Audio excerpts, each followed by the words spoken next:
mayambu ikoknona khurumjari ngasisu mayamge nungainabagidamag Manipuri Real Horror Story ama mukpuduna laksari wari asigi maming hainabi khongnang matamdo ingtham tha changlakpa khara khara ingba matamni aikhoigi kaka jemboda Imphal da Ligla company da thabak tawi mafam adudagi achapot makhal makhal ki item sing puduna leirak khunggang koina chatuna achapot thabagi thabak tawi maramaduna nong phaduksu arapa lamda pot thaba chatpada thingna halakpa adum yawi numitusu kaka do thingna halai matamdo yamna thingbari nati pung mapan khara helakpada ngairibani adubu mahanga lakadawribasi labuk lamhang ama phawraga lakadawribani hariba labuk lamhang asi yamna chikpa manakta yum amata tatapa mafamni hariba labuk asida mi kaya suhalaga unduk lamba laikhri mafam adu numidang athingbada mi kana amata chatnadi haujik pudi khara khara chatnare yamna su kokle koila su thare hariba lambi aduda asum laklaga lamlong mari phangba jaga amata khongnang ama howi khongnang ado mayamna hainaba khongnangni khongnang adugi lambi maridu lam ayamba taba yaba phawdok phawjin tawnaba lambi ni hariba lambi asida kaka jembodo magi gari iris tu thauduna numidangi pung mapan helakpa duwaida matomta lai numitto mahak mahok sagum yusu khara thaglai ngawna ba thakpadi nati khara thaglakpagi wani asomna mahangna ichik chikba lambi aduda matomta gari ado thaurakpana ngasai haikiba lamlong mari phangba khongnang adu yorakli matam aduda mahak khirum khirum lawi maramdi mafam ado mayamna hainaba khongnangni khongnang adugi manakta laisang amasu mina sarami ngahan waida mafam aduda nupi ama laiwuknaduna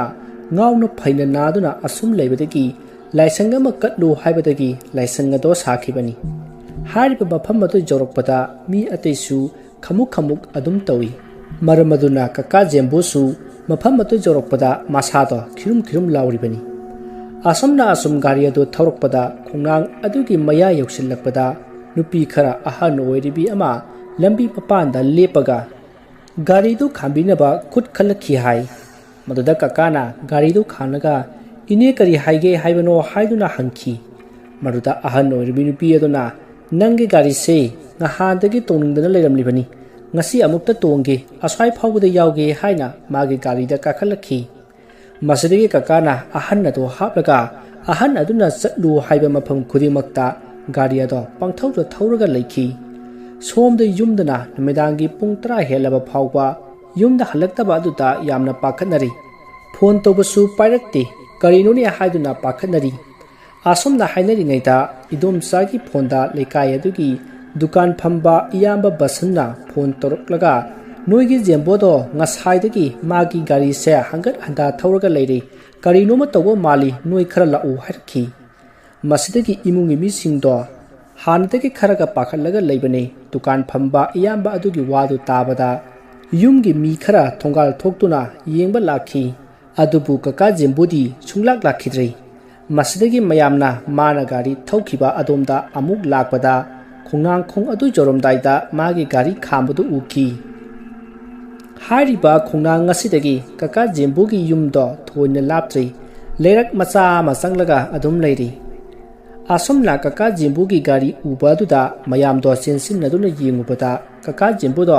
gari manungda murum murum solaga leirami hai maduda mabu thibala iba mayamna nangdi sida kedawribano yumda halu yadro haiduna hanglubada ine se yum phawda thinbige tawbane ado lamkhang sida gari thaw loikhre ai gari thaw halaga mabu amukta thilukhige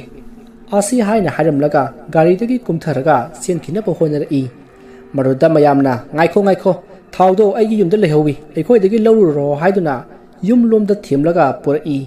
maruda kaka jembuna yani yani ai aswaidagi lawjage haiduna senkhina ba honari maruda mayamna pharga yum lomda purakli masidagi lekai aduda leiba kothisu yengba aiga sityesorna asemba mingdi na sati mahapu kaururaga yenghanki mahak hek lakpo ubada kaka jembuna machinga thiduna nang chakanu kanana kauri haiduna koilaw lawrakhi hai maduda aiga sityesorna phakta hifan naba haibadagi mayam sangduna namduna hifanki Maruta kaka Jembona nuna tauribasi kaino aibo angawbro haiduna koilau lauri maduda aiga sitesona ising kharaga ching kharaga poru haujikti nungtang oirabanina tairen hekpa nungaitre aduna yengang oina poru hairki mastigi mayamna aiga na hariba singado loina pire aduga aiga aduna mantra solaga sing aduga yengang aduga tulaga kaka Jembo gi thabakta ching maru khara pairaga thomki maruta kaka Jembo do ai hale ai sire haiduna lauki maruta kaka Jembo gi mapana aiga sitesona aiga masibu kamdoribano haina hangubata ima haunu bi sabu bi guknare hairki wadu tabata angau afai oduna leiriba kaka Jembo do phuk haugalai aduga karisu tawtaba amugum magi nupida wonsinduna aigi sindal do gari manung do yahore amuta lawrugi noi sida leramo phat lakani da asi haraga sakhina ba tawi maduda aigana sakhiba yaroi tumina hipu haiduna yangang to laba singa do khara lawraga masada chaisinbada kanna lawraga machin thirki masidegi aiga sitesona nangna pami base karino hayu haujik ahingi matam orak labani yamna thenge nahan phamda hallo haiduna themki maruda kaka Jembona aiga sitesoda munna yenglaga yu aseng bathake hairki matam tanza adudadi yu aseng budi laradana yumang phawba leroidaba matamni pungsu paro taraklabani matam aduda aigana madudi haujik matam nate atopa kari pami hayu haina hangbada kaka Jembona thambal angang piyu haina hairki maruda aigana madusu matam nate atopa hayu haina hairubada kaka Jembona aiga sitesoda aina khangba mafam amalai madu take hairki maduda aiga sitesona tao kadaidano haiduna hangubada kaka Jembo gi mamagi mapangi pukrida kabu kang leiribadugi marakta hauji salibani madu piru madu natrabati ai suhan halloi hairki maduda aiga sitesona Jembo gi mamagi mapamse kayam lapi hangi maduda kaka Jembo gi mapana thoina lapti kaithel leikaidani haina khumki masidegi aigana fare adudi nakoi khara satlaga thambal angang bado heluro heklam daida pukri adugi mapu aduda hairaga helu haina haibadagi kaka Jembo gi mapane mayambane aduga leikai gi nupa amaga makoi ahum sattuna pukri aduda cycle tongduna lakhi makoina sum laklaga pukri adugi kabokang horiba adugi marakta koithi thirakpada thambal angang bado piktakna salaga leiramlei masidegi kaka Jembo gi mapana pukri adugi mapu oiriba yum maduda sangduna haudokle mafam adu magi nupi gi mapam oibanina mahakti pukri adugi mapu do masak khangi adunani mahakna pukri adugi mapu adugi yumda prap laibase masidegi yum matudagi pukri gi mapu ado thoroklaga isen nangdi ahing sida kari leraba haina hangi maruda kaka Jembo gi mapa aduna wafam punamak liduna ibai gi pukrida saliba thambala ngang base hekpa laklibani haina haiki maduda pukri mapu aduna haidrabasu adum hekpa yabuduba heo aikhoi thambal salibu khangdene haiduna harau hairakpadagi thambal lado heklaga porakle asumna thambal angang bado aiga sitresorda piri asumna thambal angang bado hek pirakpaga ngasaidagi murum solaga longna hiplaga leiramba kaka Jembo do lawbo khongba hori masidegi aiga sitesona hai laurnu yare nangi thambal sei pirage asese haiduna lewatiwa khara solaga thambal lado aiga sitesona kaka Jembo gi marai bakta thammi aduga machinda murum mantra solaga thambal aduga konana mana sijinaramba yangang tolaba cheng ising amadi duk kendal paiduna thongal thokre matam adutati kaka Jembo du sor sangna sauna phi holamlaga tumina leikhre somda aiga sitesona leiwatinwa tawduna mana porakpa polam singado kaka Jembo hoigi thongkalda thadoklamlaga yumda changlai aduga kaka Jembo gi mapa hoida hairi haujikti kaisu taroroi a konagi di khangdiko asi harakpada mayamdo wa noi ngasaidagi koichin chenbada waramba mayamdo ngahaktang atuta kokpagum tawi masidegi kaka Jembo gi mapana ngamjaba dakhina khara piri masidegi aiga sitesor do yumda hananaba tawri ꯃꯗꯨꯗ ꯃꯍꯥꯛꯅ ꯉꯁꯤꯗꯒꯤ ꯊꯥ ꯃꯨꯛꯇꯤ ꯃꯅꯤꯡ ꯂꯝꯕꯤꯗ ꯆꯠꯍꯟꯒꯅꯨ, ꯃꯃꯥꯡ ꯂꯩꯔꯛꯇ ꯇꯨꯔꯦꯜ ꯃꯄꯥꯟꯂꯣꯝꯗ ꯑꯣꯏꯅ ꯆꯠꯍꯜꯂꯣ, ꯅꯠꯇ꯭ꯔꯕꯗꯤ ꯉꯁꯤꯒꯤ ꯑꯁꯨꯃꯥꯏꯅ ꯑꯃꯨꯛꯀꯁꯨ ꯇꯧꯔꯛꯀꯅꯤ ꯍꯥꯏꯔꯝꯂꯒ ꯆꯠꯈ꯭ꯔꯦ꯫ ꯍꯧꯖꯤꯛ ꯑꯒ꯭ꯌꯥ ꯆꯤꯇꯦꯁꯣꯔꯅ ꯍꯥꯏꯔꯝꯂꯤꯕ ꯃꯃꯥꯡ ꯂꯝꯕꯤ ꯑꯁꯤꯗꯤ ꯌꯥꯝꯅ ꯀꯣꯏꯊꯣꯛꯏ, ꯑꯗꯨꯅ ꯏꯝꯐꯥꯜ ꯆꯠꯀꯦ ꯍꯥꯏꯔꯕꯗꯤ ꯃꯅꯤꯡ ꯂꯝꯕꯤꯗ ꯑꯌꯥꯝꯕꯅ ꯆꯠꯅꯩ꯫ ꯑꯁꯨꯝꯅ ꯅꯨꯃꯤꯠꯇꯨꯃ ꯍꯧꯈ꯭ꯔꯦ꯫ ꯑꯁꯨꯝꯅ ꯅꯨꯃꯤꯠ ꯀꯌꯥꯅꯤ ꯍꯧꯈ꯭ꯔꯕ ꯇꯨꯡꯗ ꯀꯀꯥ ꯖꯦꯝꯕꯨꯗꯣ ꯃꯃꯥꯡ ꯂꯝꯕꯤꯔꯣꯝꯗ ꯂꯥꯛꯏ꯫ ꯅꯨꯃꯤꯠꯇꯨꯗꯤ ꯅꯣꯡꯁꯨ ꯀꯕꯛ ꯀꯕꯛ ꯇꯥꯏ, ꯂꯝꯕꯤꯁꯨ ꯅꯥꯜꯂꯤ, ꯃꯝꯕꯁꯨ ꯌꯥꯝꯅ ꯃꯝꯃꯤ꯫ ꯃꯇꯝ ꯑꯗꯨꯗꯗꯤ ꯃꯃꯥꯡ ꯂꯝꯕꯤ ꯑꯁꯤꯁꯨ ꯀꯣꯏꯂꯥꯒ ꯊꯥꯗ꯭ꯔꯤ꯫ ꯀꯀꯥ ꯖꯦꯝꯕꯨꯗꯨ ꯃꯥꯒꯤ ꯒꯥꯔꯤ ꯑꯗꯣ ꯌꯥꯝꯅ ꯇꯞꯅ ꯑꯁꯨꯝ ꯊꯧꯔꯛꯄꯗ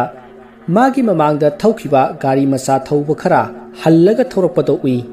ꯃꯗꯨꯗ ꯀꯀꯥꯅ ꯀꯩꯗꯧꯕ ꯌꯥꯎꯔꯕꯒꯦ ꯃꯌꯥꯝ ꯑꯃꯨꯛ ꯍꯜꯂꯛꯏꯕꯁꯤꯕꯣ ꯍꯥꯏꯅ ꯍꯪꯕꯗ ꯒꯥꯔꯤ ꯊꯧꯔꯛꯄ ꯅꯨꯄꯥ ꯑꯃꯅ ꯂꯝꯕꯤ ꯃꯄꯥꯟꯗ ꯍꯧꯕ ꯍꯩꯕꯣꯡ ꯄꯥꯝꯕꯤ ꯑꯃꯒꯤ ꯃꯁꯥ ꯑꯆꯧꯕ ꯑꯃ ꯂꯝꯕꯤ ꯃꯌꯥꯏꯗ ꯁꯦꯠꯊꯔꯒ ꯂꯝꯕꯤ ꯊꯤꯡꯍꯧꯔꯦ ꯍꯥꯏꯗꯨꯅ ꯍꯥꯏꯔꯝꯂꯒ ꯆꯠꯈ꯭ꯔꯦ꯫ ꯃꯇꯝꯗꯨ ꯄꯨꯡ 9 ꯍꯦꯜꯂꯛꯂꯕꯅꯤ꯫ ꯀꯀꯥꯗꯨ ꯉꯁꯤꯗꯤ ꯅꯣꯡꯁꯨ ꯇꯥꯏ, ꯅꯨꯃꯤꯗꯥꯡꯁꯨ ꯑꯣꯏꯔꯦ, ꯌꯨꯝꯗ ꯈꯔ ꯉꯟꯅ ꯍꯟꯒꯦ ꯍꯥꯏꯗꯨꯅ ꯄꯨꯡ 3 ꯑꯗꯨꯋꯥꯏꯗ ꯌꯨꯝꯗ ꯍꯥꯏꯊꯔꯛꯄꯅꯤ꯫ ꯑꯗꯨꯕꯨ ꯂꯝꯕꯤ ꯊꯤꯡꯂꯝꯕꯅꯤꯅ ꯃꯍꯥꯛ ꯑꯃꯨꯛ ꯍꯟꯗꯕ ꯌꯥꯔꯔꯣꯏ꯫ ꯃꯁꯤ ꯈꯟꯕꯗ ꯃꯍꯥꯛ ꯃꯊꯥ ꯌꯥꯝꯅ ꯁꯥꯔꯝꯃꯤ꯫ ꯃꯁꯤꯗꯒꯤ ꯀꯀꯥꯅ ꯑꯁꯨꯝ ꯈꯜꯂꯒ ꯂꯩꯔꯒ ꯃꯇꯝ ꯊꯦꯡꯂꯛꯂꯕꯅꯤ ꯍꯥꯏꯗꯨꯅ ꯒꯥꯔꯤ ꯃꯃꯥꯏ ꯂꯩꯔꯛꯂꯒ ꯑꯃꯨꯛ ꯍꯜꯂꯒ ꯃꯥꯁꯨ ꯊꯧꯔꯛꯂꯦ꯫ ꯃꯁꯤꯗꯒꯤ ꯀꯀꯥ ꯖꯦꯝꯕꯨꯅ ꯂꯩꯔꯛ ꯑꯃ ꯅꯤꯡꯁꯤꯡꯂꯛꯄꯗꯒꯤ ꯂꯩꯔꯛ ꯑꯗꯣꯝꯗ ꯂꯥꯛꯂꯦ꯫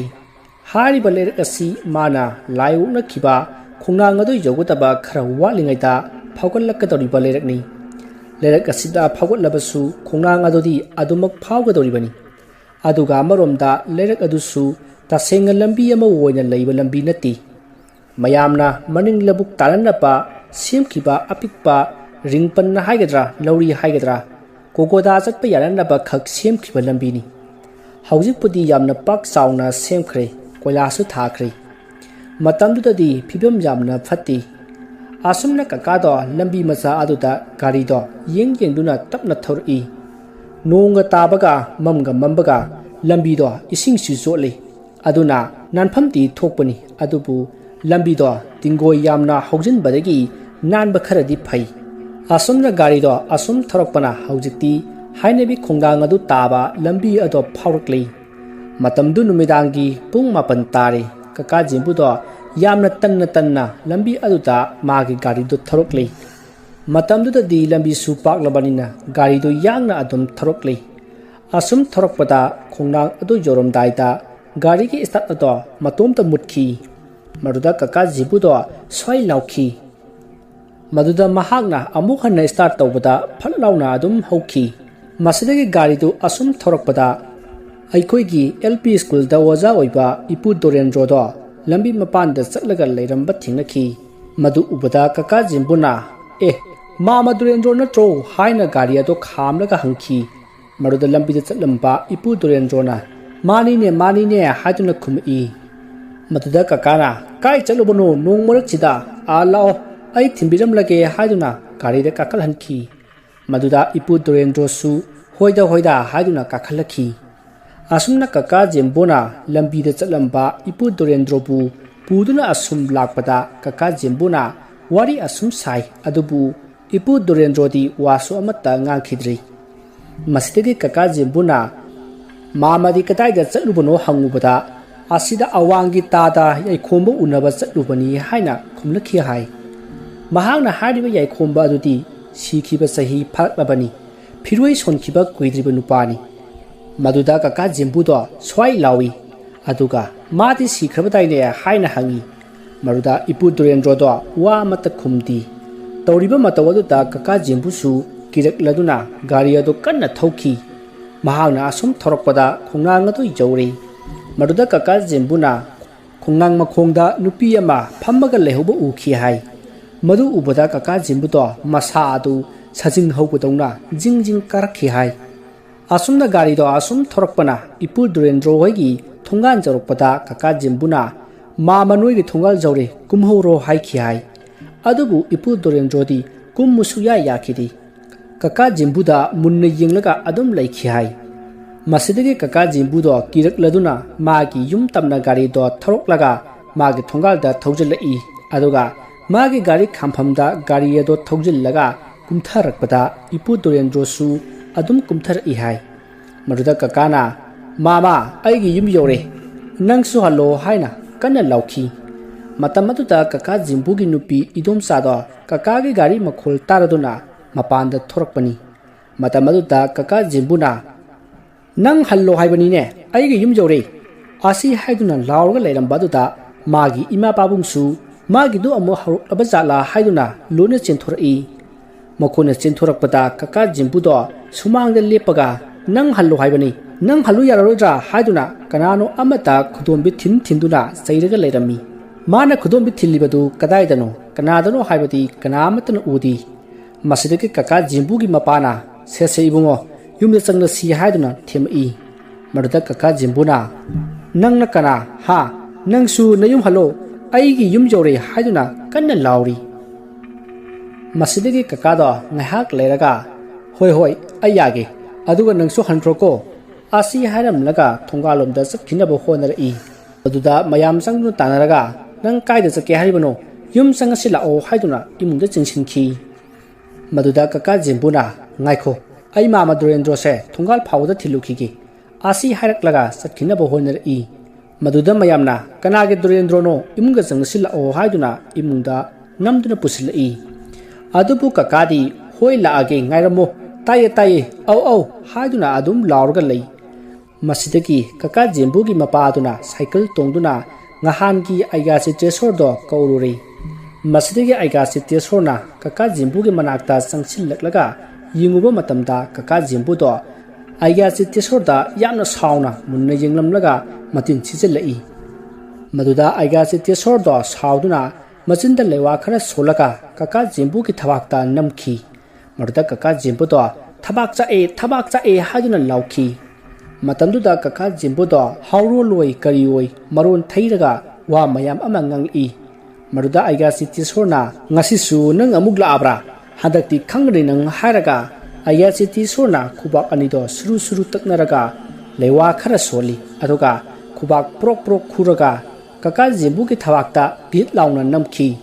ꯃꯗꯨꯗ ꯀꯀꯥꯗꯣ ꯌꯥꯝꯅ ꯁꯥꯎꯅ ꯑꯩꯒꯥ ꯆꯤꯇꯦꯁꯣꯔꯗ ꯀꯟꯅ ꯃꯆꯤꯟ ꯊꯤꯗꯨꯅ ꯂꯥꯎꯈꯤ꯫ ꯃꯗꯨꯗ ꯑꯩꯒꯥꯅ "ꯉꯍꯥꯟꯒꯤ ꯑꯗꯨꯒꯨꯝꯅ ꯆꯦꯡꯒ ꯌꯥꯏꯉꯪꯒ ꯏꯁꯤꯡꯒ ꯄꯣꯔꯛꯎ" ꯍꯥꯏꯔꯛꯈꯤ꯫ ꯑꯗꯨꯒ ꯆꯦꯡꯒ ꯌꯥꯏꯉꯪꯒꯗꯣ ꯇꯣꯠꯂꯒ ꯊꯕꯥꯛꯇ ꯆꯥꯏꯁꯤꯟꯗꯨꯅ "ꯃꯇꯨꯡ ꯆꯪꯉꯛꯈꯤꯗ꯭ꯔꯥ" ꯍꯥꯏꯗꯨꯅ ꯍꯪꯈꯤ꯫ ꯑꯗꯨꯕꯨ ꯀꯀꯥ ꯖꯤꯝꯕꯨꯗꯤ ꯀꯔꯤꯃꯠꯇ ꯈꯨꯝꯗꯦ꯫ ꯃꯗꯨꯗ ꯑꯩꯒꯥ ꯆꯤꯇꯦꯁꯣꯔꯅ "ꯑꯅꯝ ꯀꯜꯂꯕꯗꯤ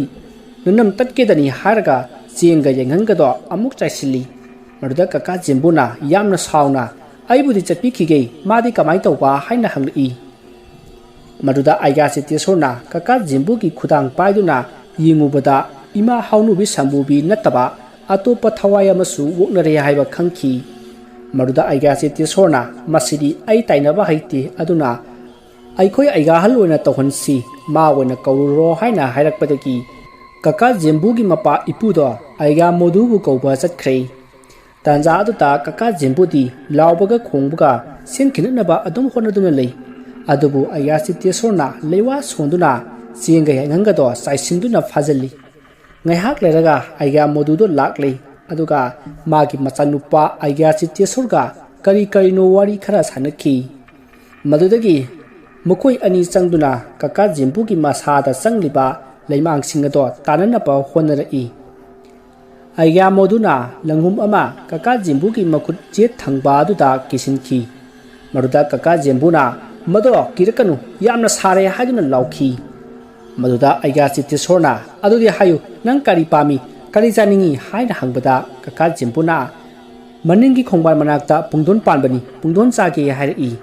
ꯃꯗꯨꯗ ꯀꯀꯥ ꯖꯤꯝꯕꯨꯒꯤ ꯃꯄꯥ ꯏꯄꯨ ꯑꯗꯨꯅ ꯆꯠꯂꯒ ꯍꯦꯛꯂꯨꯔꯦ꯫ ꯑꯗꯨꯒ ꯑꯩꯒꯥ ꯃꯣꯗꯨꯗ ꯄꯤꯈꯤ꯫ ꯃꯁꯤꯗꯒꯤ ꯑꯩꯒꯥ ꯃꯣꯗꯨꯅ ꯂꯩꯋꯥ ꯈꯔ ꯁꯣꯜꯂꯒ ꯄꯨꯡꯗꯣꯟ ꯑꯗꯣ ꯄꯤꯔꯨꯕꯗ ꯀꯀꯥ ꯖꯤꯝꯕꯨꯅ ꯑꯗꯨ ꯀꯟꯈ꯭ꯔꯕ ꯄꯨꯡꯗꯣꯟꯗꯣ ꯀꯣꯝꯂꯥ ꯆꯥꯕꯒꯨꯝ ꯆꯣꯞ ꯆꯥꯈꯤ꯫ ꯃꯗꯨ ꯍꯦꯛ ꯆꯥꯕ ꯂꯣꯏꯕꯒ ꯀꯀꯥꯗꯣ ꯇꯨꯃꯤꯟꯅ ꯂꯩꯈ꯭ꯔꯦ꯫ ꯃꯁꯤꯗꯒꯤ ꯑꯩꯒꯥ ꯃꯣꯗꯨꯅ ꯂꯥꯛꯑꯣ ꯅꯪꯁꯨ, ꯅꯪꯒꯤ ꯆꯥꯛꯊꯥꯛꯇꯤ ꯍꯌꯦꯡ ꯅꯆꯥ ꯅꯁꯨꯅ ꯂꯥꯡꯕꯟ ꯊꯥꯗ ꯍꯩꯁꯣꯏ ꯀꯠꯂꯛꯀꯅꯤ, ꯑꯗꯨꯗ ꯆꯥꯔꯣꯀꯣ" ꯍꯥꯏꯗꯨꯅ ꯂꯩꯋꯥ ꯁꯣꯜꯂꯒ ꯃꯄꯥꯟꯂꯣꯝꯗ ꯊꯣꯛꯈꯤ꯫ ꯃꯁꯤꯗꯒꯤ ꯀꯀꯥ ꯖꯤꯝꯕꯨꯗꯣ ꯋꯥꯈꯜ ꯂꯥꯛꯇꯨꯅ ꯑꯩꯒꯥ ꯆꯤꯇꯦꯁꯣꯔꯗ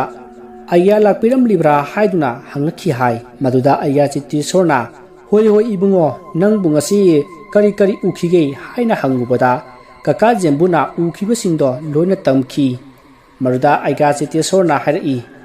ai khoigi lekai gi mi aba hayeng sibagi pau tarani harki asomna hainari ngai aiga modusu lai khoramba loraga imungda changlakhi aduga kaka jembu gi jantra ama sasi natrabadi mathangsu lemau oknaba yai hairaki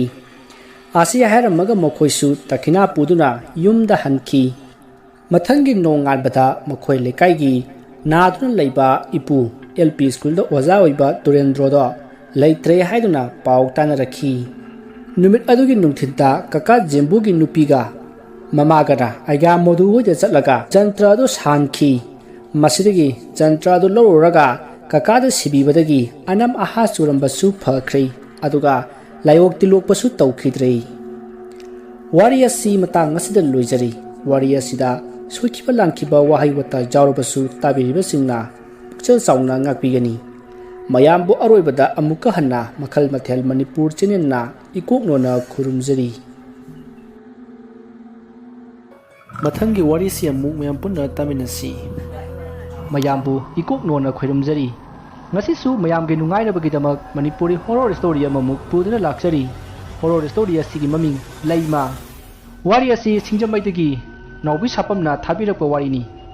wari asi hingliba amati sikraba kanagumbi amataga marilene jadi ai ibana wakana sagacharaga tabiriba singi nga pothana bagidamakta semjaba warini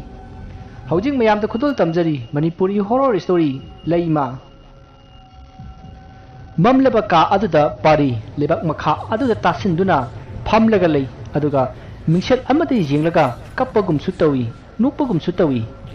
aduga kanagumba amaga wari sanabagum masa matumta murum susoli ngasidi aigi ningjaba thunglagani masi hairaga akiba saktamda mamai adu thangatuna mamit adu laukthokuna nokli masidigi amuksu phat non tharaktuna mingset aduda jenglaga kaplaki kapna sauna so amuk jing'i aduga mamai adu nanjaraga hairi aina nangbu asuki matik nungsikhibani nangi damaktani ko aina ngasi phawba layamlenda kaba ngamdana leiribase adubu ngasidi nungsiraba nangi thawai asi puduna layamlenda chatlagani asupna kapna paridu ka arudagi tholakli aduga mathon ahumgi wanglaba yum adugi mathak khwai thangba awang adudagi chungtharakhi masidagi mahak upsinduna laimaita tasinki makok adusu kaire aduga mayadagi isu lepa laitana chentharakli matamasida mahak sibamakti sidri matamasida mahakna haukraba punsigi warsing adu mathang mamitta urakhi masidagi tha taruki mamangi warini pari amati linthoi ka amada sanai yunaiduna yamna nu kheduna party tauri somdana numidang oida sifawba yumda halakte haiduna pari ke loina bi leimana sumangda amuk thok thongarda amuk thok tawduna magi mapuroiba paribu halakpa ngaijari halakmandraba aduda leima imunga changaklaga sofa da phamthara I aduga phaklang thiliba gari aduda yengi pung 12 minute yankai chalamle adudagi leimana phone lokthoklaga pari da call tawrami adubu call adu payaklamdi masidigi leimana phone adu table aduda thamaga sofa aduda ngathaduna mamit masidigi leimana makut adu mamada nan thajaduna sauna hawgalai aduga phone adu amuk tawi adubu handakti phone adu switch off laikhre leima sauna phone adu laktana lange tawi tanja aduda ayukta parina hairamba adu ningsinglai ai aina yum halapata nang yum masda leiramba yawiko nang yum sida leiri kai ai imung sida khungun tarak loidabani nati nang ikai ba suyamna khangdrisi kaigino na manapa asiuduna tambirak pro ha asupna parina cherakpa aduda leimna kappaga hairi tamo adadi haibigano aisu yumasigi mine yumasibu thadoktuna karaida chadu haibano aibo asumna haiduna parigi makhung konduna kapki maduda parina sauna makhung adu kauthoklamlaga satkhre tanja aduda parigi mama sana hanbi adu mapanda parap thuraktuna leimada onsinduna hairi ho ibima kapchepi chapi khrone imungsigi sadanauda pibusu ngamdabi nangna imungsigi mini kaina hajiri dubu ikai jadro icha nupase nangna manghalabani nangda sibikho asumna laimada onsinduna manim oiribi sana hanbina saiduna phubirami asumna phuba yaba phuraga imungda sangkhai laima kapanatana upai lejade masidigi amu imungda sangai asumna ayukta tawkhiba singa tu ningsingduna laima kapsari tanja aduda pari gi gari thojillapagi makhon tarakpadagi laima haraujana mapuroibagi manakta laklami adubu noklamba haraujana maithong adu safam hanjinki pari amati linthoi gari adadagi hairi kumtharaklaga imungda changsilai thongjinda milu perang sintaduna leplaga leiribi laimada onsinduna sauna yengi aduga pari na hairi hai na hauji phawba kedorige aine yumsida leiramgano haiba natro ha nang ikaiba su amna khangdrise karigino mi nangbu hatokpiro haibro ha masi hairaga leimage mangak chamadu paiduna suri taphamda inthara leimadu upsinduna takhi tanja aduda linthoina hairi tamo ibani gi asu nungairaba numit asida pathongmonam khangdabi nupi asina maram oiraga ibu mut op ohengam seko sigera changera maye jahoni changa silao asumna haiduna linthoina paribu imungda pusinkhre matamaduda leima chaina khangduna tapna hogalai tanja aduda sana hanbina linthoibu harau loksinba du leimasu uki masidagi sana hanbidu mapanda parap thoroklaga leimada chaiba horai hai na hoju fakidori satkhro haisu yadi sikhro haisu yadi ikai khangdabi nama napadi litrabanina takpi tambiraktre haibadu mapan thoini biyama asumna sana hanbina leimabu saibiki adubu leimadi kaisu haidana tupinda leikhi masida makhatana sana hanbina hairi aigi minungsi chaw ipuroibuduna nangbu kana leitre haiduna yumsiki ma ohenkhibani ichanupana pamjana lobo sunnateba nang ichanupa sibu koitan tanadi sibu nangbu ikai jadro nangda sibi khrone asumna hairakpa aduda leimatu taba ngamlakchaduna imungda prap sinduna magi kada thonglon sinduna kaptuna leikhi masida sana hanbina yamna sauna lawri hai imungda ga changkinu satkhro haidi kok hek chatkrodana natrabadine nang kaya nungai roi tanja aduda pari imungda gi thorai aduga mamada sauna hai ima asigi minai nupisi hauji phaw imana yumsidagi tanthopang ngamjisi kaigino masida sana hanbina hera ima hayeng togi yengu ngasigi di thengchu thenge imoksu ngasi changakpo oibanina warise makha tanaragumsi masi haiduna makhoi punamak magi kadal sangna khrei matamasida linthoina hairi tamo masigi nupise hayemak tanthokpi ko aiti haijiri siniko masida parina hoida masidine mi unaga tharunu nangna haibata yaradawne hojikti masida linthoina ho adu khangdana atombi oirasu oijarage haidana laksari sidi asumna makoyani waris hanaduna nokminai somdana leimadu magi kada thimbina ba kanai yauduna angaubi amagum pina kapsari karigisu kaploi mahaki mapuroibana mahak leina nupi ama pusilakpa amadi mabu phubi chaibiba sumnatangi angang yaudabagi mingda manem pokna otpi naibiba mayam masina wakhal leina haibadu oire asna leima wakhal mayam si khanna mathamoi sakna kapsaki asumna matamadu haukhre mathangi nonganbada linthoigi paw haidokpa chakre linthoigi mamaga sana hanbiga hana khangaduna leiba maramna harau tori adubu nupi ahan aduga kaina jiba phawadi luhong khongdong bagi wafam adu khanagum si haina hairaki linthoigi mamana su pari se mathanta poi paisa maran mathum yamna leiba maramna masa nupidu atombi ohenbadu yaribani adubu nupi ahanna leiriba makai masa nupi adu nungaroi haina khanbadagi kok sanaribani masidagi masa nupi linthoida insinduna parina leimabu tanthoknaba kanna taksin halami somdana parina leimadu koithi thirakle matamadu numidang wairam oisilai masidagi leimana yumatugi mathakki dalanda phi phoriba singadu loksilli matamadu da paridu mathakta parap kakhallaklaga leimagi manakta sangsilai masidagi mahakna divorce tawnabagi si adu sign tawsillu haina piki maduda leimana magi mapuroiba parida वारौना यिंगलगा हायरई तामो I C असिदा sign तौब ngamloye I yum असे थादोक्लगा क्राइदा चलु हायबनो आइगी कनासु लेट्रे हायबा तामोनो हेना खंगलिबो नत्रो आइबु अमुक्तदी नुक्सिबियो आइदी तामोबु यामना नुक्सिये लैमगी वारी सिंगदु पारिना मनादा हापखिदे मसिदगी पारिना सावना हायरई हाय यारे नंगी वारी मयामदो तागे हादिना लेबो नति से सिदा साइन तौसिलो सेने प्रबा तौसिलुने अदुगा न हौजिमक युम असे थादोक्लगा चखिगदबनी आइबु वा मखाया मा ताहनगनो आसुमना पारिना हायरपदा लैमना कप्तुना पारिगी मखों कोंदुना हायरई तामो आइबु मुक्तदी नुक्सिबियो आइबु युम असे थादोक्तुना चखख्रो हायबदुदंदी हायबियोनो आसुमना मखोय अनिना लाउनबगी मखोल ताबदगी सना हनबिदु मथक्ता परप परप काखलखी लैमना पारिगी मखों कोलगा कप्पा अदु उबदा सना हनबिना चेनसेक लगलगा चिंथोक्लमी अदुगा असुमना हायरई हाय तंगंबी इसासे नंगना मांगहमदा नतना हालेगे हायरिब्रो हा से साइंसे यामथुना तौसेलु असुमना पारी अमदे सना हनबिना नमदुना साइनदु तौहनकी उपाय लेट्रबा लैमना पारी द वारौना यिंगलगा तामो अयमसे थादोक्तुना चपंगमलोये हायदुना पारिगी खुदांगदा तापलाउना पाइरमी तंजा अदुदा सना हनबिना चिंथोकपगा पारिना मखुट कंथोरपगा मपा चाना खिदुना युम अदुगी तुलार मथक अदुदगी खुंफम सहाउदुना लैमा मथोन अहुमगी वांगबा दुलान अदुदगी लैमा तारखी सना हनबी अमदी पारी ngehakti pakhatkhibana khumpham amata lengdana sap yungna lepaga laiki pakhatpanasu humak anapi kanglakle masidagi pari amadi sana hanbi makhada parprap chenthara I asumna makoi anina sumang yorokpadadi leimadu ina pungsai sairaduna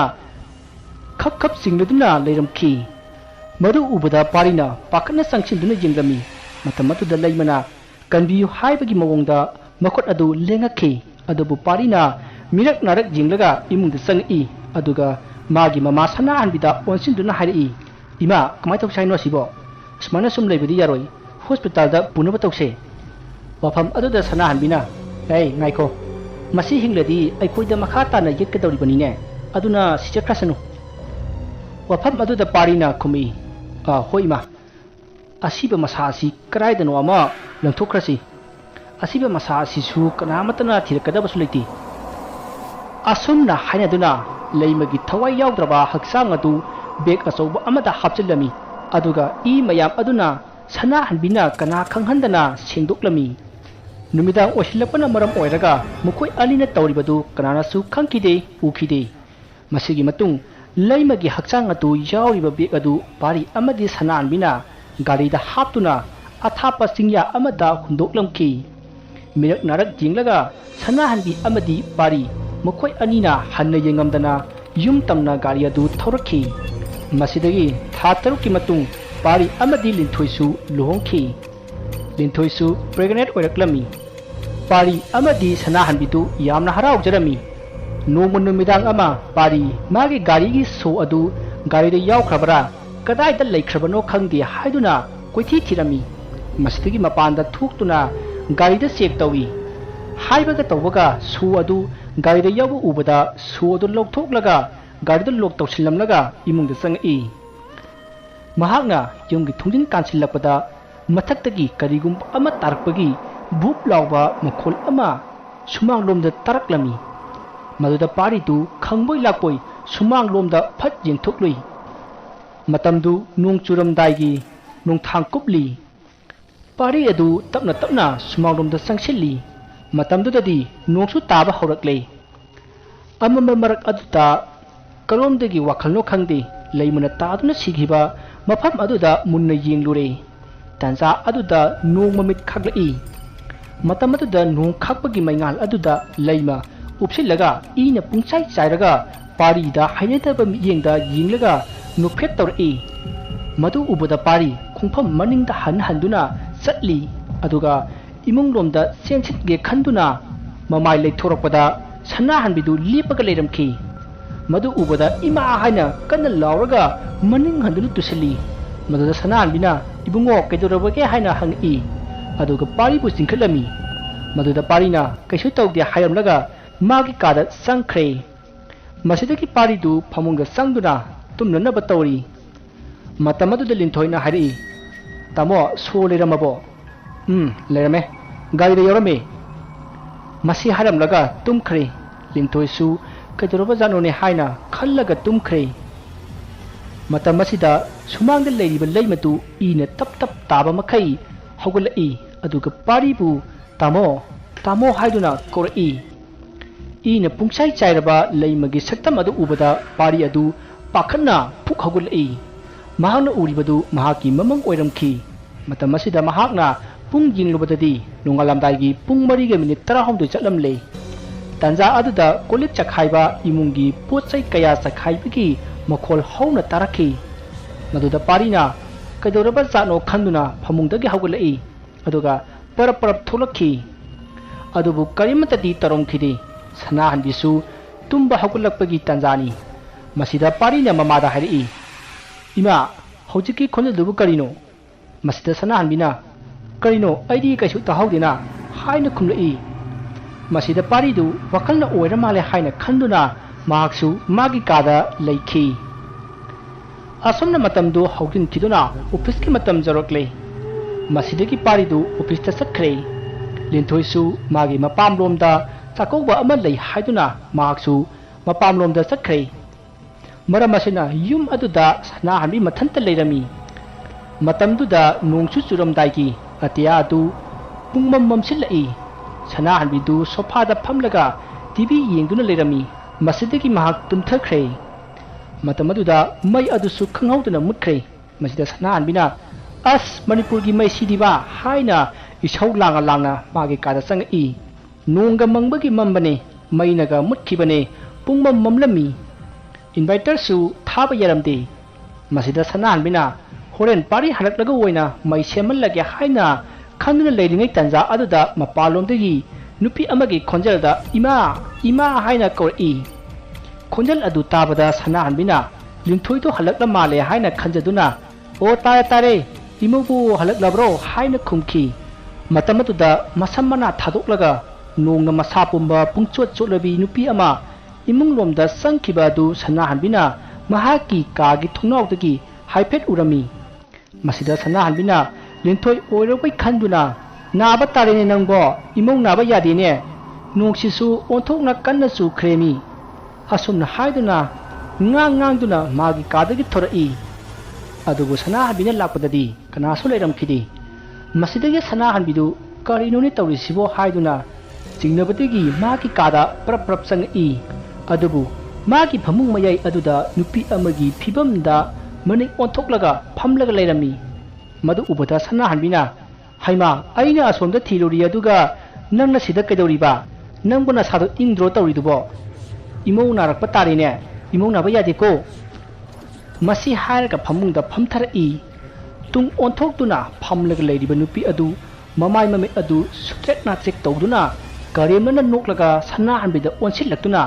ꯏꯃꯥ ꯑꯩ ꯌꯥꯝꯅ ꯏꯪꯂꯦ ꯍꯥꯏꯔꯝꯂꯒ ꯁꯅꯥꯍꯟꯕꯤꯒꯤ ꯃꯈꯧꯔꯤ ꯃꯦꯜꯂꯛꯏ꯫ ꯇꯟꯖꯥ ꯑꯗꯨꯗ ꯁꯅꯥꯍꯟꯕꯤꯗꯨ ꯃꯤꯀꯞ ꯈꯪꯊꯣꯛ ꯊꯣꯛꯇꯨꯅ ꯐꯨꯛ ꯍꯧꯒꯠꯂꯛꯏ꯫ ꯃꯁꯥ ꯑꯗꯨꯁꯨ ꯍꯨꯃꯥꯡꯅ ꯄꯨꯡꯂꯨꯞ ꯂꯨꯞꯇꯨꯅ ꯂꯥꯎꯔꯒ ꯍꯧꯒꯠꯂꯛꯏ꯫ ꯇꯧꯔꯤꯕꯁꯤꯡ ꯑꯁꯤ ꯃꯥꯒꯤ ꯃꯃꯪ ꯑꯣꯏꯔꯝꯈꯤ꯫ ꯇꯟꯖꯥ ꯑꯗꯨꯗ ꯃꯊꯛꯂꯣꯝꯗꯒꯤ ꯂꯤꯟꯊꯣꯏꯅ ꯏꯃꯥ ꯏꯃꯥ ꯍꯥꯏꯅ ꯀꯧꯕ ꯑꯗꯨ ꯇꯥꯔꯛꯂꯝꯃꯤ꯫ ꯃꯁꯤꯗ ꯁꯅꯥꯍꯟꯕꯤꯅ ꯊꯥꯔꯤꯕ ꯇꯤꯚꯤ ꯑꯗꯨ ꯃꯨꯊꯠꯂꯒ ꯇꯥꯔꯦ ꯇꯥꯔꯦ ꯍꯥꯏꯔꯒ ꯃꯊꯛꯂꯣꯝꯗ ꯄꯔꯞ ꯄꯔꯞ ꯀꯥꯈꯠꯂꯛꯏ꯫ ꯑꯗꯨꯕꯨ ꯃꯊꯛ ꯑꯗꯨꯗꯗꯤ ꯀꯅꯥꯁꯨ ꯂꯩꯔꯝꯈꯤꯗꯦ꯫ ꯁꯅꯥꯍꯟꯕꯤꯅ ꯂꯤꯟꯊꯣꯏ ꯂꯤꯟꯊꯣꯏ ꯍꯥꯏꯅ ꯀꯧꯈꯤ, ꯑꯗꯨꯕꯨ ꯀꯅꯥꯁꯨ ꯂꯩꯔꯝꯗꯦ, ꯈꯨꯝꯂꯛꯈꯤꯗꯦ꯫ ꯃꯁꯤꯗꯒꯤ ꯃꯍꯥꯛꯅ ꯃꯈꯥꯗ ꯀꯨꯝꯊꯔꯒꯦ ꯈꯟꯗꯨꯅ ꯃꯃꯥꯏ ꯂꯩꯊꯣꯔꯛꯄꯗ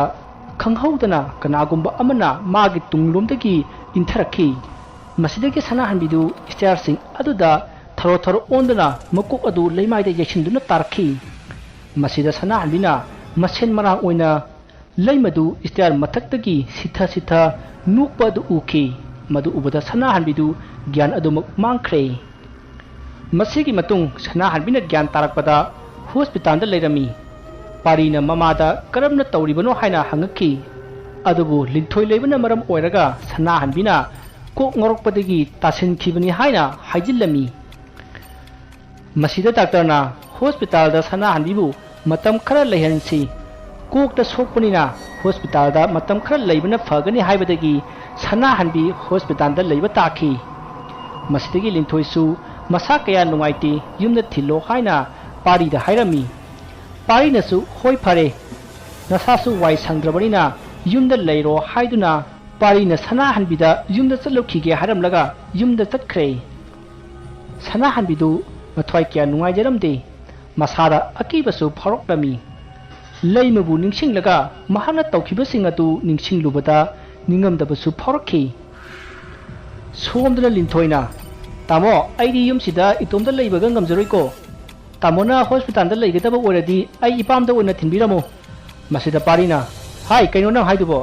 ꯌꯨꯝꯁꯤꯗ ꯃꯤ ꯑꯃꯠꯇ ꯂꯩꯇꯅ ꯊꯝꯕ ꯍꯧꯅꯕ꯭ꯔꯣ ꯊꯥꯁꯨ ꯌꯥꯝꯕ ꯅꯠꯇ꯭ꯔꯤ 3 ꯈꯛꯇ ꯉꯥꯏꯔꯤ ꯏꯃꯨꯡꯒꯤ ꯊꯕꯛ ꯏꯪꯈꯥꯡꯁꯨ ꯑꯃꯠꯇ ꯇꯧꯍꯟꯕ ꯅꯠꯇꯦ ꯀꯥꯟꯗꯦ ꯌꯨꯝꯁꯤꯗ ꯑꯗꯨꯝ ꯂꯩꯌꯨ꯫ ꯃꯁꯤꯗ ꯂꯤꯟꯊꯣꯏꯅ ꯑꯩ ꯌꯨꯝꯁꯤꯗ ꯏꯊꯟꯇ ꯂꯩꯕ ꯉꯝꯃꯣꯏꯀꯣ ꯇꯥꯃꯣ ꯑꯩ ꯏꯇꯣꯝꯇ ꯌꯨꯝꯁꯤꯗ ꯂꯩꯕ ꯀꯤꯖꯩꯌꯦꯕ꯫ ꯃꯁꯤꯗꯒꯤ ꯄꯥꯔꯤꯅ ꯍꯣꯏ ꯐꯔꯦ ꯐꯔꯦ ꯍꯥꯏꯗꯨꯅ ꯂꯤꯟꯊꯣꯏꯕꯨ ꯃꯄꯥꯝꯗ ꯊꯤꯜꯂꯝꯂꯒ ꯃꯍꯥꯛꯇꯤ ꯆꯠꯈ꯭ꯔꯦ꯫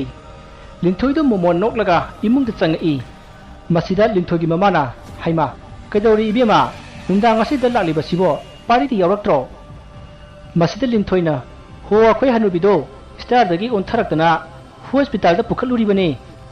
ꯑꯩꯗꯤ ꯑꯅꯥꯕꯒꯤ ꯁꯦꯕꯥ ꯇꯧꯕ ꯉꯝꯖꯔꯣꯏ ꯍꯥꯏꯗꯅ ꯇꯥꯃꯣꯗ ꯏꯃꯥ ꯅꯥꯕ ꯐꯔꯒ ꯂꯧꯕ ꯂꯥꯛꯎ ꯍꯥꯏꯔꯒ ꯁꯤꯗ ꯊꯤꯜꯍꯜꯂꯛꯏꯕꯁꯤꯅꯤ꯫ ꯑꯁ ꯀꯥꯟꯗꯦꯁꯦ ꯏꯃꯥ ꯏꯟꯖꯥꯡ ꯑꯍꯥꯎꯕ ꯑꯃ ꯆꯥꯁꯦ ꯑꯁꯨꯝꯅ ꯍꯥꯏꯗꯨꯅ ꯅꯣꯛꯇꯨꯅ ꯏꯃꯨꯡꯗ ꯆꯪꯈ꯭ꯔꯦ꯫ ꯁꯣꯝꯗꯅ ꯄꯥꯔꯤ ꯃꯃꯥꯒꯤ ꯃꯅꯥꯛꯇ ꯒꯥꯔꯤ ꯑꯗꯨꯀꯟꯅ ꯊꯧꯔꯛꯂꯤ꯫ ꯃꯁꯤꯗꯒꯤ ꯃꯍꯥꯛ ꯍꯣꯁꯄꯤꯇꯥꯜ ꯌꯧꯗꯨꯅ ꯃꯃꯥꯒꯤ ꯀꯥꯗ ꯄ꯭ꯔꯞ ꯆꯪꯉꯛꯏ꯫ ꯑꯗꯨꯕꯨ ꯃꯃꯥꯒꯤ ꯀꯥ ꯌꯧꯔꯛꯄꯗꯗꯤ ꯄꯥꯔꯤ ꯃꯁꯥ ꯑꯗꯨ ꯇꯨ ꯆꯨꯡꯈꯤꯕ ꯈꯪꯍꯧꯗꯦ꯫ ꯁꯅꯥꯍꯟꯕꯤꯗꯨ ꯃꯃꯤꯠ ꯑꯗꯨ ꯇꯝꯊꯤꯅ ꯂꯥꯎꯊꯣꯛꯂꯒ ꯃꯆꯤꯟꯗꯨ ꯅꯣꯛꯐꯦꯠ ꯇꯧꯔꯒ ꯄꯥꯔꯤꯗ ꯌꯦꯡꯉꯛꯏ꯫ ꯃꯗꯨ ꯎꯕꯗ ꯄꯥꯔꯤꯅ ꯏꯃꯥ ꯀꯩꯗꯧꯔꯒꯦ ꯍꯥꯏꯗꯨꯅ ꯆꯪꯁꯤꯜꯂꯨꯕꯗ ꯁꯅꯥꯍꯟꯕꯤꯗꯨ ꯄꯥꯔꯤ ꯇꯝꯅ ꯆꯣꯡꯁꯤꯜꯂꯛꯇꯨꯅ ꯍꯥꯠꯂꯒꯦ ꯃꯇꯥꯒꯨꯝ ꯃꯈꯧꯔꯤ ꯃꯦꯠꯂꯛꯏ꯫ ꯑꯗꯨꯒ ꯂꯩꯃꯒꯤ ꯈꯣꯟꯖꯦꯜꯗ ꯍꯥꯏꯔꯛꯏ ꯍꯥꯠꯀꯅꯤ ꯅꯈꯣꯏ ꯂꯣꯏꯅꯃꯛ ꯍꯥꯠꯀꯅꯤ꯫ ꯃꯁꯤꯗ ꯄꯥꯔꯤꯅ ꯄꯥꯈꯠꯅ ꯂꯥꯎꯔꯛꯄ ꯑꯗꯨꯗ ꯂꯩꯔꯤꯕ ꯗꯥꯛꯇꯔꯁꯤꯡ ꯑꯗꯨꯅ ꯇꯥꯔꯗꯨꯅ ꯁꯅꯥꯍꯟꯕꯤꯕꯨ ꯐꯥꯔꯝꯃꯤ꯫ ꯃꯁꯤꯗꯒꯤ ꯁꯅꯥꯍꯟꯕꯤꯕꯨ ꯍꯤꯗꯥꯛ ꯀꯥꯞꯁꯤꯟꯗꯨꯅ ꯄꯣꯊꯥꯍꯜꯂꯝꯃꯤ꯫ ꯃꯁꯤꯗ ꯄꯥꯔꯤꯅ ꯀꯔꯤꯅꯣꯅꯦ ꯉꯁꯥꯏꯗꯤ ꯀꯩꯁꯨ ꯇꯧꯍꯧꯗꯕꯅꯤ ꯀꯃꯥꯏꯅ ꯇꯧꯔꯤꯅꯣ ꯁꯤꯕꯣ ꯍꯥꯏꯅ ꯗꯣꯛꯇꯔꯗ ꯍꯪꯈꯤ꯫ ꯃꯁꯤꯗ ꯗꯣꯛꯇꯔꯁꯤꯡꯅ ꯉꯁꯥꯏꯗꯤ ꯂꯣꯏꯅꯃꯛ ꯅꯣꯔꯃꯦꯜ ꯑꯣꯏꯈꯤꯕꯅꯤ ꯑꯗꯨꯕꯨ ꯍꯌꯦꯡ ꯇꯦꯁ ꯈꯔ ꯇꯧꯈꯤꯁꯤ ꯉꯁꯤꯒꯤꯗꯤ ꯄꯣꯊꯥꯔꯁꯅꯨ ꯑꯁꯨꯝꯅ ꯍꯥꯏꯔꯝꯂꯒ ꯗꯣꯛꯇꯔꯁꯤꯡ ꯑꯗꯨ ꯍꯟꯈ꯭ꯔꯦ꯫ ꯄꯥꯔꯤꯅ ꯇꯨꯝꯗꯨꯅ ꯂꯩꯔꯤꯕ ꯃꯃꯥ ꯁꯅꯥꯍꯟꯕꯤꯕꯨ ꯌꯦꯡꯕꯗ ꯑꯀꯤꯕ ꯐꯥꯎꯈꯤ꯫ ꯃꯁꯤꯒꯤ ꯃꯇꯨꯡ ꯃꯇꯝ ꯑꯁꯨꯝ ꯍꯧꯖꯤꯟꯈꯤꯗꯨꯅ ꯑꯍꯤꯡꯒꯤ ꯄꯨꯡ 1:30 ꯇꯥꯔꯛꯄ ꯃꯇꯝꯗ ꯌꯥꯝꯅ ꯅꯛꯅ ꯀꯅꯥꯒꯨꯝꯕ ꯑꯃ ꯀꯞꯄꯒꯤ ꯈꯣꯟꯖꯦꯜ ꯑꯃ ꯇꯥꯔꯛꯄ ꯑꯗꯨꯗ ꯄꯥꯔꯤꯅ ꯀꯅꯥꯅꯣ ꯍꯥꯏꯗꯨꯅ ꯍꯧꯒꯠꯂꯛꯏ ꯑꯗꯨꯒ ꯃꯃꯥꯒꯤ ꯃꯅꯥꯛꯇ ꯆꯪꯉꯛꯏ꯫ ꯑꯗꯨꯕꯨ ꯁꯅꯥꯍꯟꯕꯤꯗꯤ ꯅꯨꯡꯉꯥꯏꯅ ꯇꯨꯝꯗꯨꯅ ꯂꯩꯔꯝꯃꯤ꯫ ꯃꯁꯤꯗꯒꯤ ꯄꯥꯔꯤꯅ ꯃꯍꯥꯛꯅ ꯇꯥꯔꯤꯕ ꯈꯣꯟꯖꯦꯜ ꯑꯗꯨ ꯀꯔꯣꯝꯗꯒꯤꯅꯣ ꯍꯥꯏꯗꯨꯅ ꯃꯄꯥꯟꯂꯣꯝꯗ ꯊꯣꯔꯛꯏ꯫ ꯑꯗꯨꯕꯨ ꯀꯅꯥꯁꯨ ꯂꯩꯕ ꯎꯗꯕꯗꯒꯤ ꯃꯍꯥꯛ ꯀꯥꯔꯣꯝꯗ ꯑꯃꯨꯛ ꯆꯪꯉꯛꯇꯨꯅ ꯍꯤꯞꯊꯔꯛꯏ꯫ ꯃꯍꯥꯛꯅ ꯍꯤꯞꯊꯔꯛꯄꯗ ꯃꯍꯥꯛꯀꯤ ꯃꯃꯪꯗ ꯃꯃꯥꯒꯤ ꯐꯃꯨꯡ ꯃꯈꯥ ꯑꯗꯨꯗ ꯅꯨꯄꯤ ꯑꯃꯅ ꯈꯨꯔꯨ ꯈꯨꯗꯨꯞ ꯀꯨꯟꯗꯨꯅ ꯃꯀꯣꯛ ꯑꯗꯨ ꯂꯩꯕꯥꯛ ꯃꯈꯥꯗ ꯃꯁꯥ ꯃꯊꯟꯇ ꯁꯨꯖꯤꯟꯖꯕ ꯑꯗꯨ ꯎꯔꯝꯃꯤ꯫ ꯄꯥꯔꯤ ꯄꯥꯈꯠꯅ ꯐꯨꯛ ꯍꯧꯒꯠꯂꯛꯏ ꯑꯗꯨꯒ ꯀꯅꯥꯅꯣ ꯍꯥꯏꯅ ꯀꯟꯅ ꯂꯥꯎꯈꯤ ꯑꯗꯨꯕꯨ ꯊꯪꯅꯕ ꯃꯤꯀꯨꯞꯇ ꯀꯅꯥꯁꯨ ꯂꯩꯇꯕꯒꯨꯝ ꯇꯨꯃꯤꯟꯅ ꯑꯃꯨꯛ ꯂꯩꯈ꯭ꯔꯦ꯫ ꯄꯥꯔꯤ ꯀꯤꯕ ꯑꯁꯨꯝ ꯍꯦꯟꯖꯤꯜꯂꯛꯇꯨꯅ ꯃꯄꯥꯟꯗ ꯊꯣꯛꯀꯦ ꯇꯧꯕꯗ ꯃꯅꯤꯡꯂꯣꯝꯗꯒꯤ ꯀꯅꯥꯒꯨꯝꯕ ꯑꯃꯅ ꯇꯥꯞ ꯂꯥꯎꯅ ꯂꯦꯡꯖꯨꯝꯗ ꯄꯥꯏꯔꯛꯈꯤ꯫ ꯃꯗꯨꯗ ꯄꯥꯔꯤꯗꯨ ꯈꯪꯄ꯭ꯔꯦꯛ ꯈꯪꯗꯨꯅ ꯐꯠ ꯂꯩꯊꯣꯔꯛꯄꯗ ꯂꯩꯃ ꯃꯀꯣꯛ ꯑꯗꯨ ꯏꯅ ꯇꯞ ꯇꯥꯔꯒ ꯃꯀꯣꯛ ꯑꯗꯨ ꯄꯨꯡꯀꯥꯏ ꯀꯥꯏꯔꯝꯃꯤ꯫ ꯑꯗꯨꯒ ꯇꯥꯃꯣ ꯀꯥꯏ ꯆꯠꯇꯣꯏꯅꯣ ꯍꯥꯏꯗꯨꯅ ꯍꯥꯏꯔꯛꯏ꯫ ꯁꯛꯐꯝ ꯑꯗꯨ ꯎꯕꯗ ꯄꯥꯔꯤ ꯀꯟꯅ ꯂꯥꯎꯔꯛꯏ꯫ ꯃꯁꯤꯗꯒꯤ ꯃꯍꯥꯛ ꯃꯤꯀꯞ ꯈꯪꯊꯣꯛ ꯊꯣꯛꯂꯛꯏ꯫ ꯇꯧꯔꯤꯕꯁꯤꯡ ꯑꯗꯨ ꯃꯥꯒꯤ ꯃꯃꯪ ꯑꯣꯏꯔꯝꯈꯤ꯫ ꯃꯁꯤꯗꯒꯤ ꯄꯥꯔꯤꯅ ꯐꯨꯛ ꯍꯧꯒꯠꯂꯛꯄꯗ ꯅꯣꯡ ꯉꯥꯟꯗꯨꯅ ꯂꯩꯔꯝꯂꯦ꯫ ꯃꯁꯤꯗꯒꯤ ꯃꯍꯥꯛꯅ ꯃꯃꯥꯅ ꯍꯤꯞꯂꯤꯕ ꯐꯃꯨꯡ ꯂꯣꯝꯗ ꯌꯦꯡꯂꯛꯏ ꯑꯗꯨꯕꯨ ꯃꯃꯥꯗꯤ ꯂꯩꯔꯝꯗ꯭ꯔꯦ꯫ ꯃꯁꯤꯗꯒꯤ ꯄꯥꯔꯤꯅ ꯃꯃꯥꯕꯨ ꯊꯤꯕ ꯍꯧꯔꯛꯏ ꯑꯗꯨꯕꯨ ꯊꯤꯕꯗꯤ ꯐꯪꯂꯝꯗꯦ꯫ ꯃꯁꯤꯗꯒꯤ ꯁꯦꯀ꯭ꯌꯨꯔꯤꯇꯤꯁꯤꯡ ꯑꯗꯨꯁꯨ ꯊꯤꯕ ꯌꯥꯎꯔꯝꯃꯤ ꯑꯗꯨꯒ ꯍꯣꯁꯄꯤꯇꯥꯜ ꯑꯗꯨꯒꯤ CCTVꯁꯤꯡ ꯑꯗꯨ ꯌꯦꯡꯗꯨꯅ ꯊꯤꯔꯛꯄꯗ ꯁꯅꯥꯍꯟꯕꯤꯗꯨ ꯍꯣꯁꯄꯤꯇꯥꯜꯒꯤ ꯇꯣꯞ ꯐ꯭ꯂꯣꯔ ꯑꯗꯨꯗ ꯀꯥꯈꯠꯈꯤꯕ ꯑꯗꯨ ꯎꯔꯝꯃꯤ꯫ ꯃꯗꯨ ꯎꯕꯗ ꯄꯥꯔꯤ ꯆꯤꯡꯅꯕ ꯐꯥꯎꯔꯛꯇꯨꯅ ꯃꯃꯥꯒꯤ ꯃꯅꯥꯛꯇ ꯄ꯭ꯔꯞ ꯆꯦꯜꯂꯛꯏ ꯑꯗꯨꯕꯨ ꯄꯥꯔꯤꯅ ꯌꯧꯔꯛꯄꯗ ꯁꯅꯥꯍꯟꯕꯤꯗꯨ ꯄꯥꯔꯤꯗ ꯃꯣꯃꯣꯟ ꯅꯣꯛꯂꯒ ꯌꯦꯡꯂꯛꯏ ꯑꯗꯨꯒ ꯃꯈꯥꯗ ꯆꯣꯡꯊꯈꯤꯔꯝꯃꯤ꯫ ꯄꯥꯔꯤ ꯇꯥꯟꯖꯥ ꯑꯗꯨꯗ ꯃꯁꯥ ꯑꯗꯨ ꯊꯛ ꯊꯛ ꯅꯤꯛꯇꯨꯅ ꯂꯩꯃꯕꯨ ꯅꯤꯡꯁꯤꯡꯂꯛꯏ꯫ ꯃꯁꯤꯗꯒꯤ ꯄꯥꯔꯤꯅ ꯃꯈꯥꯗ ꯆꯦꯟꯊꯔꯛꯄꯗ ꯃꯤꯌꯥꯝꯅ ꯀꯣꯏꯁꯤꯟꯗꯨꯅ ꯁꯅꯥꯍꯟꯕꯤꯕꯨ ꯂꯩꯃꯅ ꯁꯤꯈꯤꯕ ꯃꯑꯣꯡ ꯑꯗꯨꯒ ꯆꯞ ꯃꯥꯟꯅꯅ ꯇꯥꯗꯨꯅ ꯂꯩꯕ ꯑꯗꯨ ꯄꯥꯔꯤꯁꯨ ꯎꯈꯤ꯫ ꯃꯗꯨ ꯎꯕꯗ ꯄꯥꯔꯤ ꯆꯪꯁꯤꯟꯕ ꯉꯝꯂꯝꯗꯦ꯫ ꯑꯉꯥꯎꯕ ꯑꯃꯒꯨꯝ ꯋꯥ ꯑꯃꯠꯇ ꯉꯥꯡꯗꯅ ꯂꯩꯈ꯭ꯔꯦ꯫ ꯑꯁꯨꯝꯅ ꯁꯅꯥꯍꯟꯕꯤ ꯈꯨꯗꯛꯇ ꯑꯗꯨꯃꯛ ꯂꯩꯈꯤꯗ꯭ꯔꯦ꯫ ꯃꯁꯤꯗꯒꯤ ꯃꯌꯨꯝꯗ ꯄꯨꯊꯔꯛꯇꯨꯅ ꯃꯊꯧ ꯃꯉꯝ ꯄꯥꯡꯊꯣꯛꯅꯕ ꯁꯦꯝ ꯁꯥꯔꯤ꯫ ꯂꯤꯟꯊꯣꯏ ꯑꯃꯗꯤ ꯂꯤꯟꯊꯣꯏꯒꯤ ꯃꯃꯥꯁꯨ ꯂꯥꯛꯂꯝꯃꯤ꯫ ꯑꯗꯨꯕꯨ ꯄꯥꯔꯤꯗꯤ ꯃꯁꯥ ꯑꯗꯨ ꯋꯥꯈꯜ ꯑꯃꯗ ꯇꯥꯎꯗꯨꯅ ꯂꯩꯔꯝꯃꯤ꯫ ꯑꯁꯨꯝꯅ ꯁꯅꯥꯍꯟꯕꯤꯒꯤ ꯃꯊꯧ ꯃꯉꯝ ꯄꯥꯡꯊꯣꯛꯄ ꯂꯣꯏꯈ꯭ꯔꯦ꯫ ꯃꯁꯤꯒꯤ ꯃꯇꯨꯡ ꯂꯤꯟꯊꯣꯏꯒꯤ ꯃꯃꯥꯁꯨ ꯍꯟꯈ꯭ꯔꯦ꯫ ꯆꯥꯎꯔꯕ ꯌꯨꯝ ꯑꯗꯨꯗ ꯂꯤꯟꯊꯣꯏ ꯑꯃꯗꯤ ꯄꯥꯔꯤ ꯃꯈꯣꯏ ꯑꯅꯤꯗ ꯉꯥꯏꯔꯦ꯫ ꯅꯨꯃꯤꯗꯥꯡꯒꯤ ꯃꯇꯝꯅꯤ꯫ ꯄꯥꯔꯤ ꯃꯁꯥ ꯑꯗꯨ ꯉꯔꯥꯡꯗꯒꯤ ꯆꯔꯥ ꯍꯦꯜꯂꯛꯄꯒꯤ ꯃꯀꯣꯛ ꯑꯗꯨ ꯉꯥꯎꯏ ꯍꯥꯏꯗꯨꯅ ꯐꯃꯨꯡꯗ ꯍꯤꯞꯇꯨꯅ ꯂꯩꯔꯤ꯫ ꯑꯗꯨꯒ ꯂꯤꯟꯊꯣꯏꯅ ꯆꯥꯛꯈꯨꯝꯗ ꯊꯕꯛ ꯑꯃ ꯇꯧꯗꯨꯅ ꯂꯩꯔꯤ꯫ ꯄꯥꯔꯤꯅ ꯃꯥꯒꯤ ꯃꯃꯥꯅ ꯂꯩꯈꯤꯗꯕꯒꯤ ꯃꯔꯝꯗ ꯈꯟꯗꯨꯅ ꯂꯩꯔꯤꯉꯩ ꯂꯤꯟꯊꯣꯏ ꯑꯗꯨ ꯀꯟꯅ ꯂꯥꯎꯔꯛꯄꯒꯤ ꯈꯣꯟꯖꯦꯜ ꯇꯥꯔꯛꯏ꯫ ꯈꯣꯟꯖꯦꯜ ꯑꯗꯨ ꯇꯥꯔꯗꯨꯅ ꯄꯥꯔꯤ ꯑꯗꯨ ꯃꯀꯣꯛ ꯉꯥꯎꯔꯤ ꯍꯧꯒꯠꯂꯛꯏ ꯑꯗꯨꯒ ꯊꯣꯛꯂꯛꯏ꯫ ꯃꯇꯝ ꯑꯗꯨꯗ ꯂꯤꯟꯊꯣꯏꯗꯨ ꯂꯩꯃꯥꯏꯗ ꯇꯥꯁꯤꯟꯗꯨꯅ ꯃꯕꯨꯛ ꯑꯗꯨ ꯄꯥꯏꯔꯒ ꯑꯩ ꯁꯤꯔꯦ ꯍꯥꯏꯗꯨꯅ ꯀꯟꯅ ꯂꯥꯎꯔꯒ ꯂꯩꯔꯝꯈꯤ꯫ ꯃꯗꯨ ꯎꯕꯗ ꯄꯥꯔꯤꯗꯨ ꯄꯥꯈꯠꯅ ꯂꯤꯟꯊꯣꯏꯒꯤ ꯃꯅꯥꯛꯇ ꯆꯦꯟꯁꯤꯜꯂꯛꯇꯨꯅ ꯂꯤꯟꯊꯣꯏꯕꯨ ꯀꯩꯗꯧꯔꯒꯦ ꯍꯥꯏꯅ ꯀꯣꯟꯈꯠꯂꯝꯃꯤ꯫ ꯃꯇꯝ ꯑꯗꯨꯗ ꯂꯤꯟꯊꯣꯏꯅ ꯂꯩꯃꯒꯤ ꯈꯣꯟꯖꯦꯜꯗ ꯑꯁꯨꯝꯅ ꯍꯥꯏꯔꯛꯏ, ꯇꯥꯃꯣ, ꯑꯩ ꯆꯠꯄ ꯉꯝꯂꯣꯏꯌꯦ, ꯑꯩꯕꯨ ꯅꯨꯡꯁꯤꯕꯤꯌꯨ꯫ ꯈꯣꯟꯖꯦꯜ ꯑꯗꯨ ꯇꯥꯕꯗ ꯄꯥꯔꯤꯗꯨ ꯄꯥꯈꯠꯄꯣꯏ ꯀꯩꯕꯣꯏ ꯃꯍꯥꯛꯅ ꯀꯣꯟꯈꯠꯂꯤꯕ ꯂꯤꯟꯊꯣꯏ ꯑꯗꯨ ꯃꯈꯥꯗ ꯊꯥꯗꯩ꯫ ꯑꯗꯨꯒ ꯃꯅꯤꯡꯗ ꯈꯣꯡꯀꯥꯞ ꯑꯃ ꯑꯅꯤ ꯍꯟꯊꯔꯛꯏ꯫ ꯃꯁꯤꯗꯒꯤ ꯂꯤꯟꯊꯣꯏꯗꯨ ꯈꯪꯍꯧꯗꯅ ꯐꯨꯛ ꯍꯧꯒꯠꯂꯛꯂꯒ ꯀꯔꯤꯁꯨ ꯇꯧꯗꯕ ꯑꯃꯒꯨꯝ ꯐꯝꯃꯤ꯫ ꯑꯗꯨꯒ ꯃꯃꯥꯏ ꯃꯃꯤꯠꯇꯨ ꯏꯀꯥꯏ ꯀꯥꯏꯔꯗꯨꯅ ꯄꯥꯔꯤꯗ ꯅꯣꯛꯐꯦꯠ ꯇꯧꯅ ꯌꯦꯡꯂꯒ, ꯉꯁꯤꯗꯤ ꯅꯪ ꯑꯩꯒ ꯆꯠꯂꯒꯗꯕꯅꯤ, ꯑꯩ ꯇꯥꯃꯣ ꯌꯥꯎꯗꯨꯅ ꯆꯠꯄ ꯉꯝꯂꯣꯏꯌꯦ ꯍꯥꯏꯅ ꯍꯥꯏꯔꯛꯈꯤ꯫ ꯃꯁꯤ ꯍꯥꯏꯔꯒ ꯂꯤꯟꯊꯣꯏꯗꯨ ꯑꯃꯨꯛꯀꯁꯨ ꯀꯞꯄꯛꯏ꯫ ꯄꯥꯔꯤ ꯑꯗꯨ ꯀꯤꯃꯟꯈꯤꯕꯅ ꯈꯣꯡꯐꯝ ꯂꯦꯡꯕ ꯉꯝꯂꯝꯗꯦ꯫ ꯃꯁꯤꯗꯒꯤ ꯄꯥꯔꯤꯅ ꯀꯤꯅ ꯅꯪ ꯂꯩꯃ ꯅꯠꯇ꯭ꯔꯥ ꯍꯥꯏꯅ ꯍꯪꯈꯤ꯫ ꯃꯇꯝ ꯑꯗꯨꯗ ꯂꯩꯃꯒꯤ ꯑꯁꯦꯡꯕ ꯁꯛꯇꯝꯗꯨ ꯑꯣꯟꯊꯣꯔꯛꯇꯨꯅ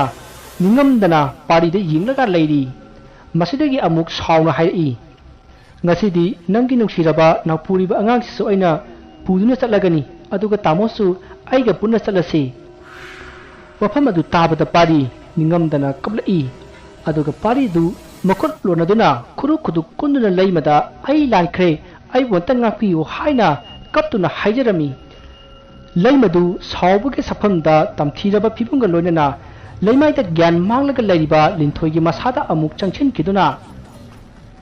ꯃꯁꯥ ꯑꯗꯨ ꯃꯊꯦꯛ ꯊꯦꯛꯂꯒ ꯄꯥꯔꯤꯒꯤ ꯑꯀꯣꯏꯕꯗ ꯀꯣꯏꯆꯦꯟ ꯆꯦꯜꯂꯤ꯫ ꯄꯥꯔꯤ ꯀꯤꯃꯟꯕꯗꯒꯤ ꯆꯦꯟꯒꯦ ꯇꯧꯕꯗ ꯃꯈꯣꯡ ꯑꯗꯨ ꯐꯥꯖꯤꯟꯈꯤ꯫ ꯃꯁꯤꯗꯒꯤ ꯂꯤꯟꯊꯣꯏꯗ ꯆꯪꯉꯝꯕ ꯂꯩꯃꯒꯤ ꯊꯋꯥꯏ ꯑꯗꯨ ꯄꯥꯏꯊꯣꯔꯛꯇꯨꯅ ꯄꯥꯔꯤ ꯇꯝꯅ ꯄꯥꯏꯁꯤꯟꯈꯤꯔꯝꯃꯤ꯫ ꯃꯁꯤꯗꯒꯤ ꯂꯤꯟꯊꯣꯏꯁꯨ ꯃꯐꯝ ꯑꯗꯨꯗ ꯒ꯭ꯌꯥꯟ ꯇꯥꯈꯤꯗ꯭ꯔꯦ꯫ ꯑꯁꯨꯝꯅ ꯄꯥꯔꯤ ꯂꯩꯃꯒ ꯆꯞ ꯃꯥꯟꯅꯅ ꯂꯩꯃꯅ ꯇꯥꯗꯨꯅ ꯁꯤꯈꯤꯕ ꯃꯐꯝ ꯑꯗꯨꯗ ꯀꯟꯕꯤꯅꯕ ꯀꯅꯥꯁꯨ ꯂꯩꯇꯅ ꯑꯗꯨꯃꯛ ꯑꯔꯣꯏꯕ ꯁꯣꯔ ꯍꯣꯟꯈꯤ꯫ ꯂꯤꯟꯊꯣꯏꯁꯨ ꯃꯤꯔꯣꯜꯂꯤꯕ ꯑꯉꯥꯡ ꯑꯗꯨ ꯀꯥꯏꯈꯤꯕꯗꯒꯤ ꯋꯥꯈꯜ ꯆꯣꯏꯔꯕꯤ ꯑꯃ ꯑꯣꯏꯗꯨꯅ ꯂꯩꯈꯤ꯫ ꯋꯥꯔꯤ ꯑꯁꯤ ꯃꯇꯥꯡ ꯑꯁꯤꯗ ꯂꯣꯏꯖꯔꯦ꯫ ꯋꯥꯔꯤ ꯑꯁꯤꯗ ꯁꯣꯏꯈꯤꯕ ꯂꯥꯟꯈꯤꯕ ꯋꯥꯍꯩ ꯋꯥꯇꯥ ꯑꯁꯣꯏꯕ ꯀꯌꯥ ꯌꯥꯎꯔꯕꯁꯨ ꯇꯥꯕꯤꯔꯤꯕꯁꯤꯡꯅ ꯄꯨꯛꯆꯦꯜ ꯆꯥꯎꯅ ꯉꯥꯛꯄꯤꯒꯅꯤ꯫